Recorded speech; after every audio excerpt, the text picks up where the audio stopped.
πρώτο κομμάτι που θα ακούσετε τώρα και με το οποίο ξεκινάμε είναι από τα διονυσιακά του νόμου. Ο νόμος είναι ένας πολύ σπουδαίος συγγραφέας της Ιστέρας Αρχαιότητος, είναι ο τελευταίος επικός ποιητής, έγραψε όπως είχε γράψει και ο Όμηρος έπι, έγραψε και αυτός τα τελευταία έπι της αρχαιότητας, τα διονυσιακά, τα οποία ήταν αφιερωμένα στο Θεό Διόνυσο.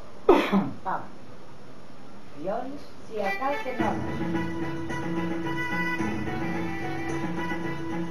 Άξατε μην άρθηκα, την άξατε κύμπαλα μουσε, και παλάμιλότε φύρσονα ειδωμένου Διονύσου, άξατε μην άρθηκα με μαλώνες. Καλά μη φέρτε μου, τα κύμπαλα την άξτε μουσες, και στο χέρι δώστε μου φύρσο, τον Διόνυσο να τραγουδήσω. Καλά μη φέρτε μου μη μαλώνες.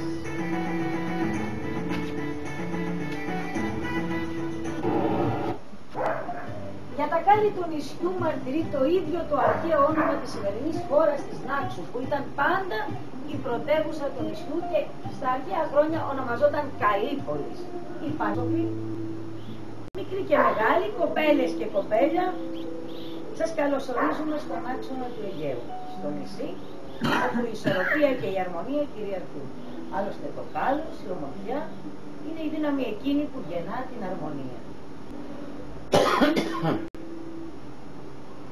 Ο θεός του κρασιού και της χαράς Διόνυσος είναι η ίδια η ψυχή της Νάξου. Το πνεύμα του τόπου, το πνεύμα του κεφιού, της ανθρωπιάς, του χορού και της αγάπης που συνεχίζει να είναι το κύριο χαρακτηριστικό των σημερινών Ναξίων.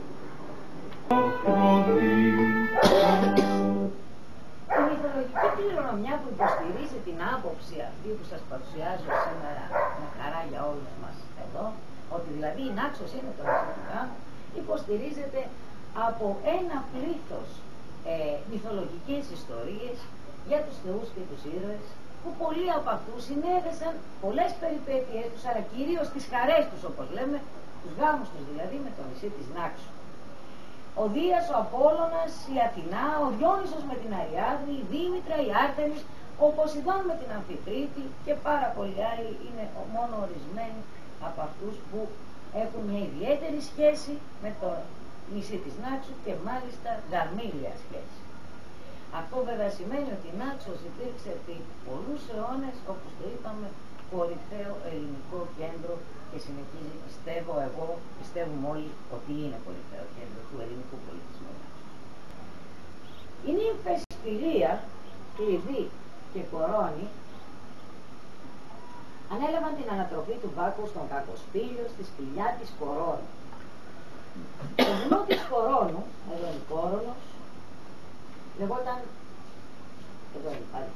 λεγόταν όρος Διονύσου κατά την αρχαιότητα, ενώ οι πανέμορφες αυτές κοπέλες, η τροφή του Θεού, χαρίζουν μέχρι σήμερα τα ονόματά τους σε τοπονύμια της Νάξου. Η Φιλία στο Φιλότη, να δούμε τη Φιλία. Στο Φιλότη λοιπόν, και εδώ το Φιλότη στην επόμενη, η Κλειδί στον όρμο της Κλειδούς και η Κορώνη στην Κόρονο και στην Κορονίδα η Κορνιακή. Μες στις λάσπες κατοικούμε, είμαστε πολύ εντά.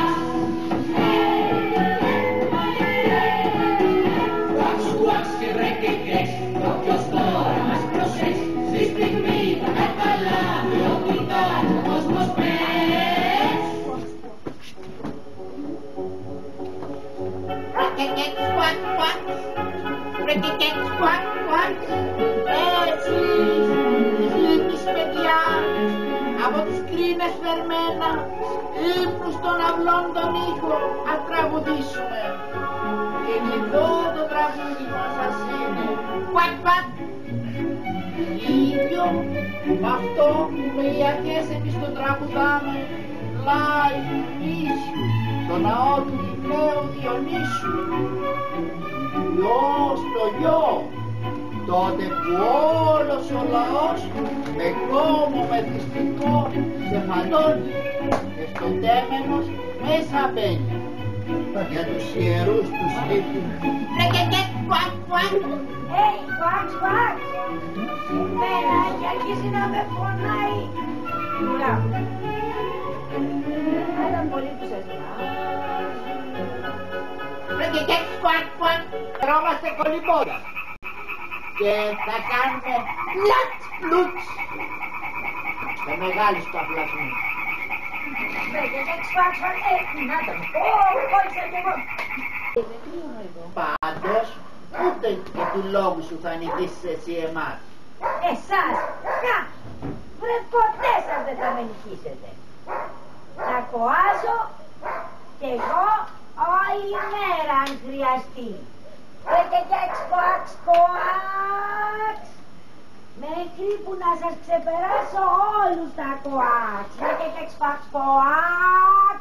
Βρε και φακ, φακ.